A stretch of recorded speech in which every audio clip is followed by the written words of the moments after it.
dari dropshipper, reseller, terus kemudian distributor gitu ya. Atau dari satu cabang, dua cabang jadi cabang di area misalnya kota A, B dan seterusnya.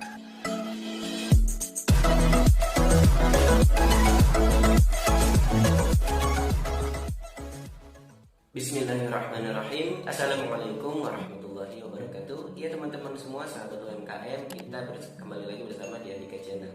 Oke, pada video kali ini saya akan sharing tentang jenis-jenis metode pemasaran yang bisa teman-teman terapkan di bisnisnya atau di usaha masing-masing gitu ya.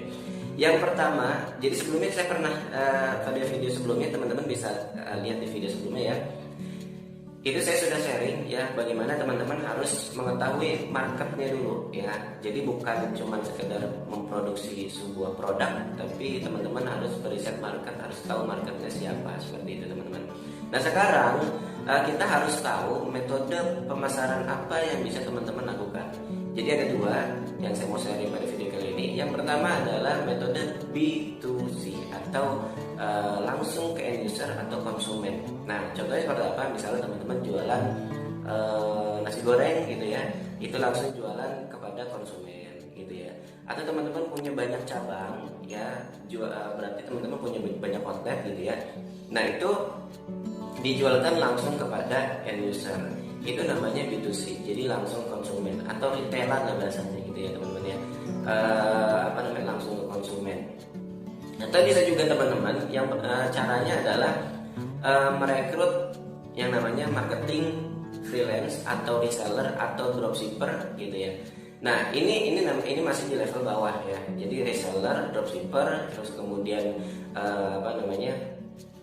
atau teman-teman rekrut marketing yang digaji seperti itu, atau teman-teman jualan sendiri di online, misalnya teman-teman punya produk A gitu, jualan via Facebook Ads, Instagram Ads dan seterusnya, itu namanya B2C. Jadi langsung kepada konsumen. Atau secara offline itu teman-teman bisa membuka cabang, buka outlet dan lain-lain gitu. Itu namanya B2C. Jadi kalau target marketnya teman-teman adalah B2C atau langsung ke end user atau ke konsumen, maka bisa teman-teman lakukan jenjang kalau di struktur organisasi itu ada jenjang karirnya lah bagi marketing gitu ya, dari reseller, dari dropshipper, reseller, terus kemudian distributor gitu ya. Atau dari satu cabang, dua cabang jadi cabang di area misalnya kota A, B dan seterusnya. Nah itu namanya B2C. Jadi teman-teman harus mempersiapkan, harus mengkonsep kira-kira mau seperti apa konsepnya untuk penjualan daripada usahanya teman-teman gitu ya. Kita kasih contoh misalnya seperti dulu ada yang namanya pecel lele lah ya. Itu dia konsepnya adalah B2C. Dia buka cabang ya, terus kemudian konsumen langsung datang ke outletnya gitu ya. Atau misalkan seperti kita belum bahas franchise ya. Terus kemudian misalnya apa lagi ya, Teguk misalnya ya. Teguk itu buka cabang ya, terus kemudian langsung end user beli. Itu namanya B2C gitu teman-teman ya. Nah terus kemudian ada yang namanya B2B ya. B2B itu bisnis to bisnis, kita sebagai bisnis ya, produsen menjual kepada bisnis lain atau perusahaan lain ya. Misalnya seperti ini, teman-teman jualan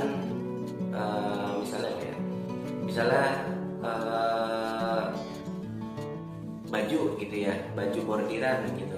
Nah teman-teman bisa menawarkan baju bordiran itu kepada instansi ya atau korporasi ya, misalnya ke BUMN gitu ya, atau ke sekolah gitu ya. Itu namanya B2B gitu.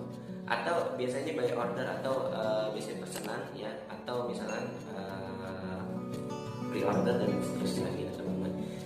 Jadi kita masarkan target marketnya adalah korporasi atau instansi atau organisasi. Jadi bukan langsung end user.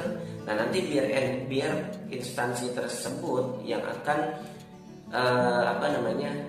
urusannya ke end user gitu teman-teman ya.